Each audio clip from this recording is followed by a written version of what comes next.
மட்டக்களப்பு மண்ணில் முதல் முறையாக வெளிநாட்டு உயர்கல்வி கண்காட்சி இம்மாதம் 14 மற்றும் 15 திகதிகளில் கலந்து கொள்ளும் அனைத்து மாணவர்களுக்கும் ஐக்கிய ராஜ்யத்துக்கான விமான பயணச்சீட்டு இலவசம்.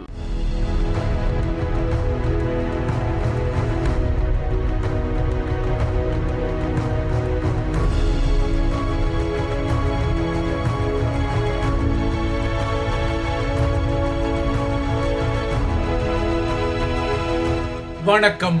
இது ஐபிசி தமிழின் செய்தி வீச்சு. இன்றைய செய்தி வீச்சிலும் இலங்கை மற்றும் உலக நிலவரங்கள் காத்திருக்கின்றன. அரசியலில் நிரந்தர நலன்கள் தான் உண்டு, அதற்கு மாறாக நிரந்தர நண்பர்களோ நிரந்தர எதிரிகளோ இல்லை என்ற அடிப்படையில் தமிழர் தாயகத்தின் உள்ளூராட்சி சபைகளை மையப்படுத்தி அப்படியா ரக ஆச்சரியங்கள் இந்த வாரமும் தொடரும் என கடந்த ஞாயிறு இந்த பதிவில் சொல்லப்பட்டது.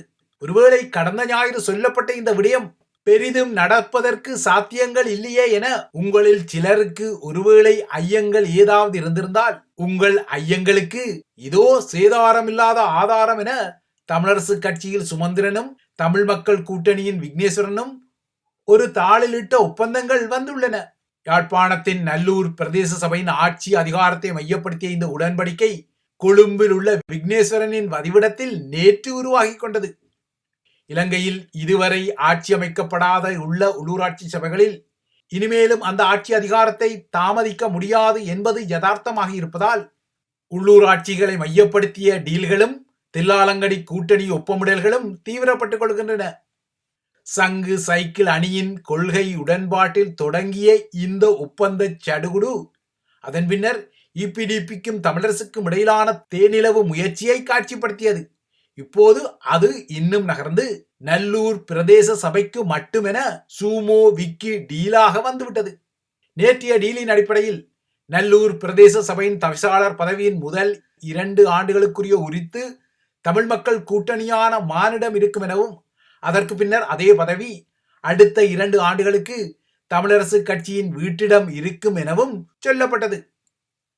தமிழரசு கட்சிக்கு 7 உறுப்பினர்களும் தமிழ் மக்கள் கூட்டணிக்கு 6 உறுப்பினர்களும் உள்ள நல்லூர் பிரதேச சபைக்கு மட்டும் இந்த டீல் போடப்பட்டாலும் வடக்கில் மானுக்கு உள்ள உறுப்பினர்கள் ஏனைய சபைகளிலும் தமிழரசு கட்சிக்கு ஒரு ஜென்டில்மேன் ஆதரவு வழங்கும் என்ற நிலைப்பாடும் காட்டப்பட்டது.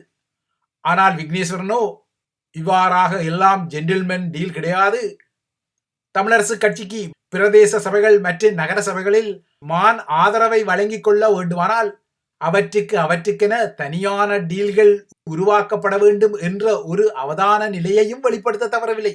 சூரணம் உட்கொள்ளும் போது குரங்கை நினைத்து கொள்ளாதே என அறிவுறுத்தப்பட்ட ஒரு நோயாளிக்கு அந்த சூரணத்தை கையில் எடுக்கும் போதெல்லாம் உடனடியாகவே குரங்கின் நினைவு வந்துவிடுவது போல நேற்றைய சூமோ விக்கி டீலுக்கு பின்னாலும் எங்கேயோ கேட்ட சில குரல்களும் நகர்வுகளும் வந்து விடுகின்றன. விக்னேஸ்வரனை தமிழ் அரசியல் பரப்புக்குள் அழைத்து வந்தது பெருந்தவறு, இழிநிலையானது என இன்றைக்கு 2 வருடங்களுக்கு முன்னர் இதே மாதத்தில் தாம் தூம் என குதித்தவர் சுமந்திரன். இதன் பின்னர் கடந்த வருடம் ஸ்ரீலங்காவின் முதன்மை தலையாரிக்கான தேர்தல் இடம்பெற்ற போது தமிழர்களின் பொது வேட்பாளராக அரியநேத்திரன் நியமிக்கப்பட்ட போது அவரை விக்னேஸ்வரன் ஆதரித்த காரணத்துக்காக விக்னேஸ்வரனை துரோகி என சாடினார் இதே சுமந்திரன்.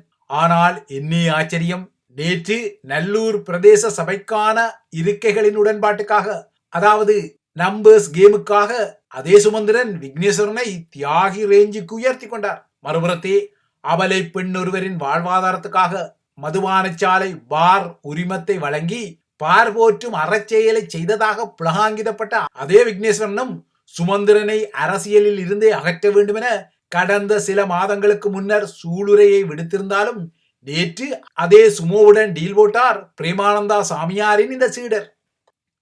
இதற்கு அப்பால் விக்னேஸ்வரன் முன்னர் வடமாகாண சபையின் முதல்வராக இருந்தபோது மாகாண சபை மீதே நம்பிக்கையில்லா தீர்மானத்தை கொண்டு வந்த சூட்சுமங்களுக்குரிய சுமந்திரன் தான் இப்போது அதே விக்கி மேற்பார்த்த மணிவண்ணன் சக பார்த்திபன் அணிக்கு முதல் 2 ஆண்டுகள், அதன் பின்னர் எமக்கு 2 ஆண்டுகள் என சொல்லிக் கொள்கிறார். இந்த டீல் வெறும் ஆட்சி அதிகார நலன்கள் சார்ந்ததாகவே போடப்படுவதால் ஒருவேளை இபிடிபி தமிழரசு டீல் பகிரங்கப்பட்டால் தொழில்நுட்ப ரீதியாக, அதாவது டெக்னிக்கல் ரீதியாக மணிவண்ணன் அணியும் இபிடிபி ஆதரவு வழங்கும் அணியில் தான் இருக்கக்கூடும்.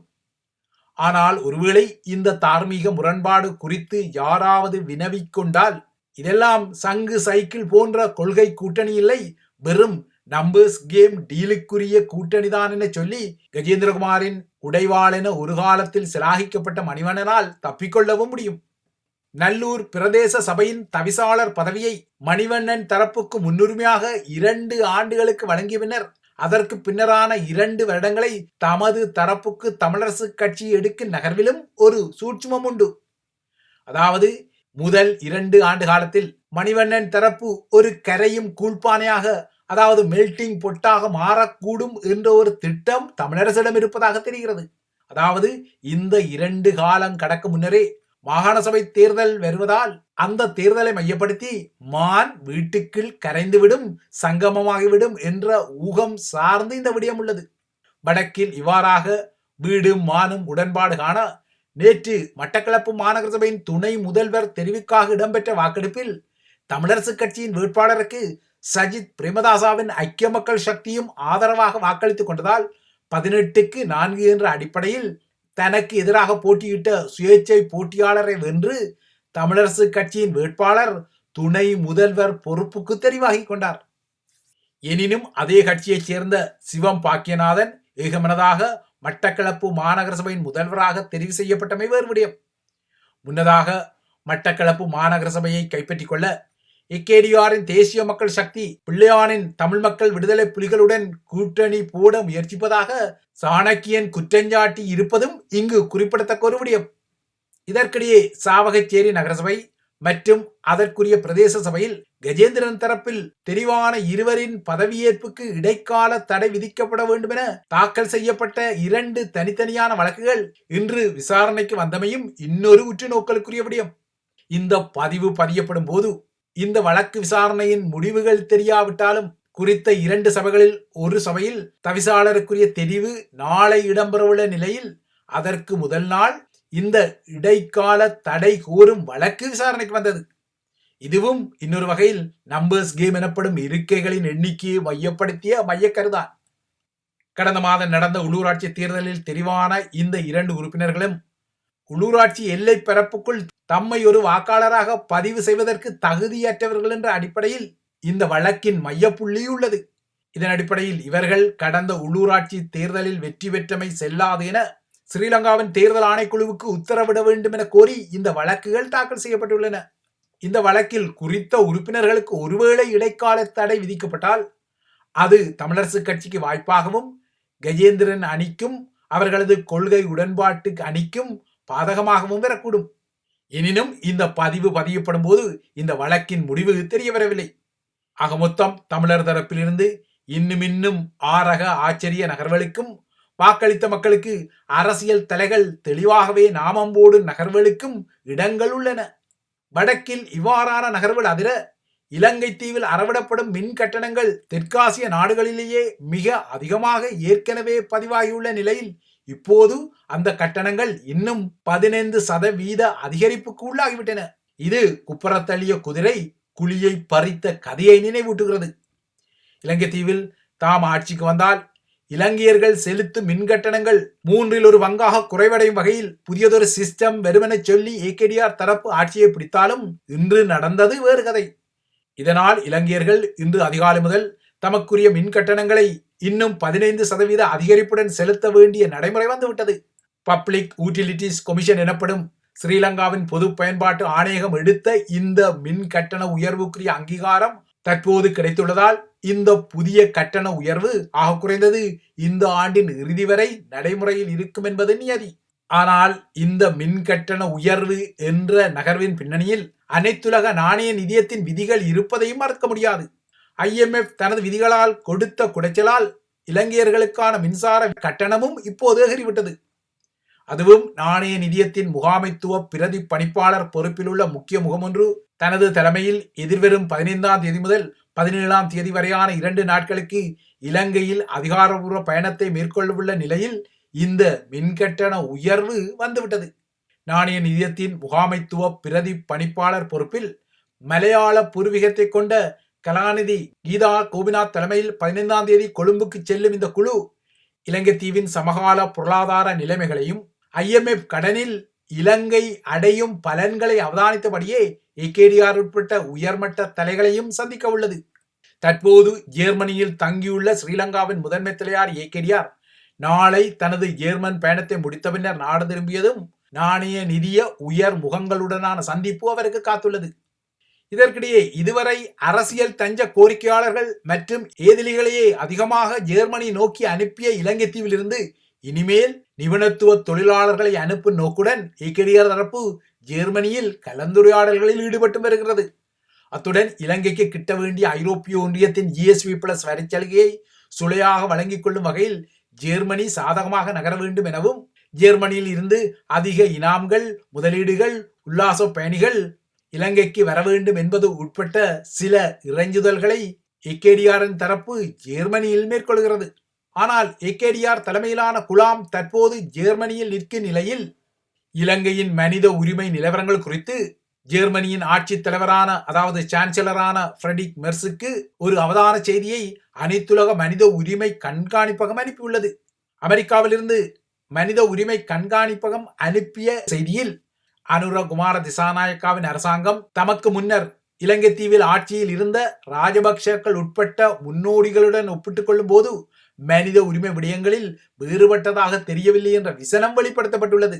ஏகேடிஆர் அரசாங்கமும் போர்க்குற்றங்களுடன் தொடர்புடைய முன்னாள் இராணுவ அதிகாரிகளை பாதுகாத்து வருவதாகவும் ஜெனீவா தீர்மானங்களை நிராகரிப்பதாகவும் மனித உரிமை கண்காணிப்பகத்தின் செய்தி ஜெர்மனிக்கு சொல்லப்பட்டுள்ளது. ஸ்ரீலங்கா நாடாளுமன்றத்தில் ஏகேடிஆரின் அரசாங்கத்துக்கு பெரும்பான்மை பலம் இருந்தபோதும் அவரது அரசாங்கம் அந்த பெரும்பான்மை பலத்தை பயன்படுத்தி மனித உரிமை மீறல்கள் குறித்த விடயங்களின் தீர்வுக்கு நகரவில்லை எனவும் மனித உரிமை கண்காணிப்பகம் குற்றம் சாட்டியுள்ளது. ஸ்ரீலங்கா அரசு இயந்திரம் பல்வேறு சாக்கு போக்குகளின் அடிப்படையில் தமிழ் பேசும் மக்களின் நிலங்களை தொடர்ந்தும் கைப்பற்றி வருவதாகவும் போரால் பாதிக்கப்பட்ட பகுதிகளில் கடும்போக்கு புத்த பிக்குகளும் ஸ்ரீலங்கா படையினரும் பௌத்த ஆக்கிரமிப்பை செய்வதாகவும் அந்த அறிக்கையில் சுட்டிக்காட்டப்பட்டுள்ளது. இதனால் ஏகேடிஆரின் குழு தற்போது ஜெர்மனியில் விதித்த இனிப்பு மிகுந்த நல்லிணக்க வலை குறித்து ஜெர்மன் அரசாங்கம் அவதானம் கொள்ள வேண்டும் எனவும் அனைத்துலக மனித உரிமை கண்காணிப்பகத்தின் அறிக்கையை எச்சரித்துள்ளது.